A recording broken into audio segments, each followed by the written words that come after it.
నమస్తే welcome to Sravya TV ముందుగా headlines చూద్దాం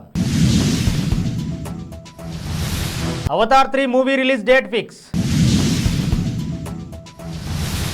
ఏపీలో ప్రాజెక్టులకు పాత పేర్లు పునరుద్ధరణ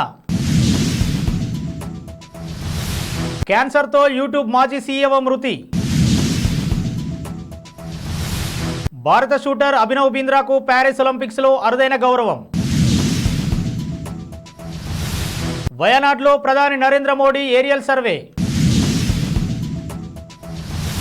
తెలంగాణకు కొత్త రైలు మార్గం మోడీ సంకల్పానికి సాక్ష్యం బండి సంజయ్ గాజాపై ఇజ్రాయెల్ దాడి 100 మంది మృతి కోయంబత్తూరులో అతిపెద్ద క్రికెట్ స్టేడియం భారత్లో మరోసారి హిడెన్బర్గ్ ప్రకటనలు వైరల్గా మారిన ట్వీట్ ఢిల్లీలో భారత హాకీ జట్టుకు ఘన స్వాగతం రోడ్డుపై తీర్మార్ స్టెప్పులేసిన ఆటగాళ్లు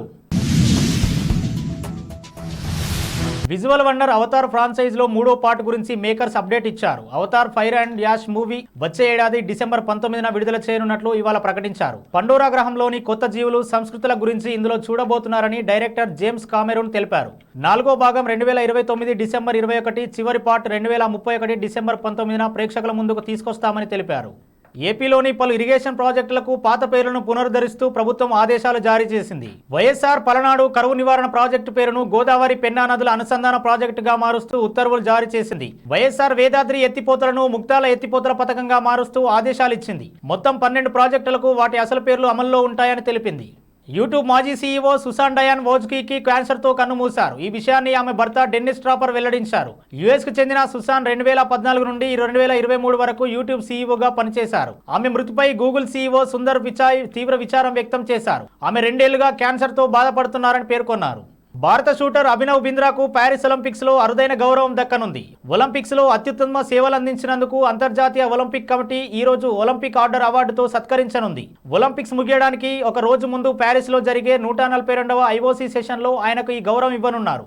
అంతకుముందు 1983లో దివంగత భారత మాజీ ప్రధాని ఇందిరాగాంధీని ఈ అవార్డుతో సత్కరించారు. ప్రకృతి విపత్తు కారణంగా అతలాకుతలమైన కేరళలోని వయనాడ్లో ఇవాళ ప్రధాని నరేంద్ర మోడీ పర్యటిస్తున్నారు. కొండచెరలు విరిగిపడి తీవ్రంగా దెబ్బతిన్న ముండక్కై, చురాల్ మల తదితర ప్రాంతాల్లో మోడీ శనివారం ఏరియల్ సర్వే నిర్వహించారు. ఇవాళ ఉదయం 11 గంటలకు కన్నూర్ ఇంటర్నేషనల్ ఎయిర్పోర్టుకు చేరుకున్న మోడీకి అక్కడ కేరళ గవర్నర్ ఆరిఫ్ మహమ్మద్ ఖాన్, సీఎం పినరయ్ విజయన్ స్వాగతం పలికారు. అనంతరం వీరితో పాటు కేంద్ర మంత్రి సురేష్ గోపితో కలిసి ప్రధాని ఎయిర్ ఫోర్స్ హెలికాప్టర్లో వయనాడ్ వెళ్లారు. అక్కడ కొండచర్యలు విరిగిపడిన గ్రామాలు, విధ్వంసమైన ప్రాంతంలో పీఎం మోడీ ఏరియల్ సర్వే చేశారు. బులెటిన్లో షార్ట్ బ్రేక్ తీసుకుందాం.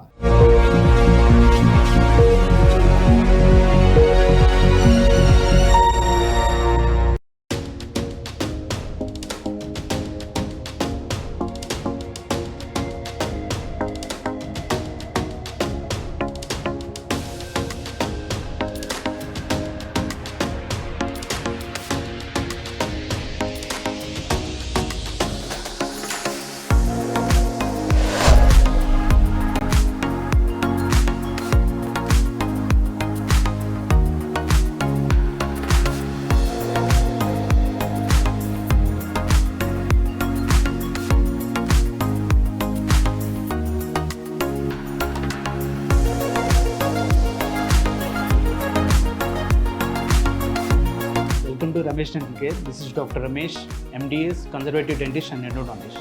At Ramesh Dental Care, we are dedicated to providing the top quality dental care in a friendly and welcoming environment. Our team of experienced dentists and staff prioritize your oral health and comfort zone above all else. Services we offer here are routine dental checkups and cleanings, fillings, crowns and bridges, root canal treatments, advanced dental implants, advanced dental laser surgeries, tooth whitening and cosmetic dentistry, orthodontic treatments including braces and invisible aligners. Hello, I'm Dr. Uma Abdallah, co-founder of Ramesh Dental Care. I'm the chief periodontist and implantologist in RDC. Here in RDC, we provide honest patient education. That is, with us, you are a partner in your own dental treatment plan. In RDC, we provide same-day emergency treatment plan. Same-day emergency dental treatment is always on call 24/7 in RDC.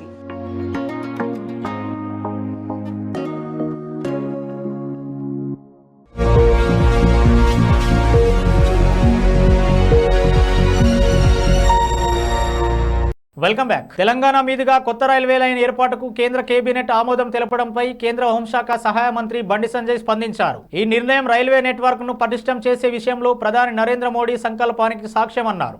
దేశంలోని వివిధ రాష్ట్రాలలో 8 కొత్త railway line ప్రాజెక్టులను నిన్న ప్రధాని నరేంద్ర మోడీ నేతృత్వంలో జరిగిన central cabinet ఆమోదం తెలిపింది. ఈ నిర్ణయంపై శనివారం బండి సంజయ్ ఎక్స్ వేదికగా రియాక్ట్ అయ్యారు. 24,657 కోట్ల అంచనా వ్యయంతో ఒడిశా, ఆంధ్రప్రదేశ్, తెలంగాణ, మహారాష్ట్ర, జార్ఖండ్, బీహార్, పశ్చిమ బెంగాల్లో ఈ కొత్త రైలు మార్గాన్ని ఏర్పాటు చేస్తున్నారని, అందులో భాగంగా ఒడిశాలోని మల్కాన్గిరి నుంచి భద్రాచలం మీదుగా పాండురంగాపురం వరకు 4,109 కోట్లతో 200.60 కిలోమీటర్ల పొడవైన కొత్త లైన్ నిర్మించబోతున్నారని పేర్కొన్నారు. ఈ లైన్ పూర్తయి అందుబాటులోకి వస్తే ఏపీ, తెలంగాణ నుంచి తూర్పు ఈశాన్య రాష్ట్రాలకు రైల్వే అనుసంధానం పెరగనుందని స్పష్టం చేశారు.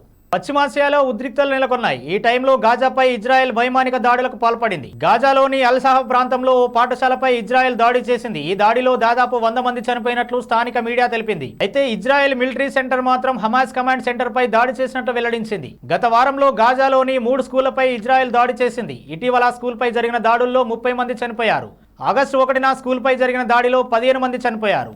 భారత్లోని అతిపెద్ద క్రికెట్ స్టేడియాన్ని కోయంబత్తూరులో నిర్మించేందుకు తమిళనాడు సర్కార్ సన్నద్ధమవుతోంది. దీనిపై సీఎం స్టాలిన్ ఈ ఏడాది ఏప్రిల్లో హామీ ఇచ్చారు. తాజాగా ఆ రాష్ట్ర క్రీడాభివృద్ధి సంస్థ DPR కు టెండర్లను ఆహ్వానించింది. ఒండిపూర్ ప్రాంతాన్ని స్టేడియం నిర్మాణానికి ఎంపిక చేసినట్లు సమాచారం. ప్రస్తుతం చెన్నైలోని చిదంబరం స్టేడియం తమిళనాడులో కీలక స్టేడియంగా ఉంది.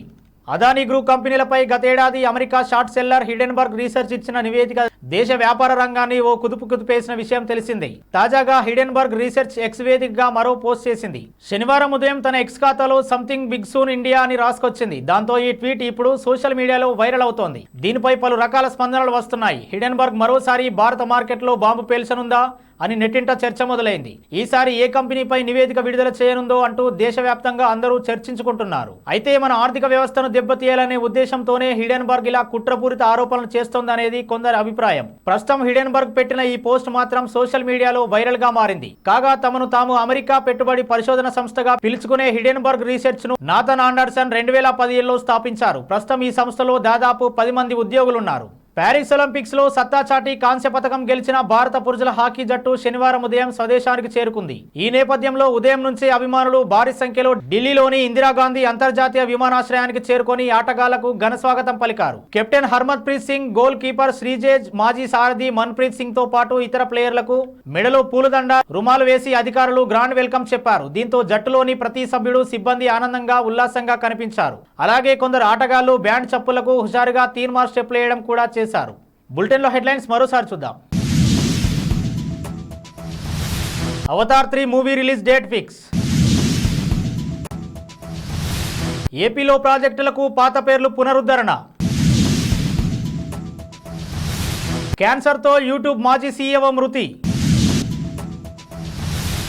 భారత షూటర్ అభినవ్ బింద్రాకు ప్యారిస్ ఒలింపిక్స్లో అరుదైన గౌరవం.